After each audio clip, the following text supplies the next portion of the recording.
Even at 40 below, a polar bear is well insulated, with a double layer of fur and a blanket of fat as thick as a man's arm.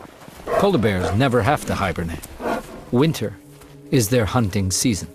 Seals are their favorite prey, and polar bears use their astounding sense of smell to detect them many miles away.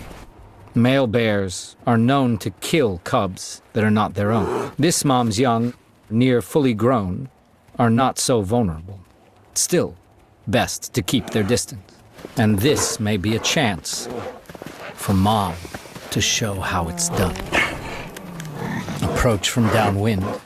Use camouflage. Sneak into striking range.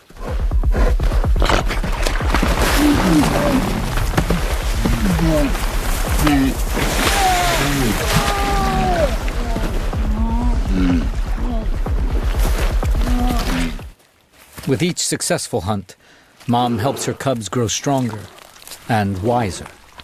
Once they leave her, these lessons will make the difference between life and death.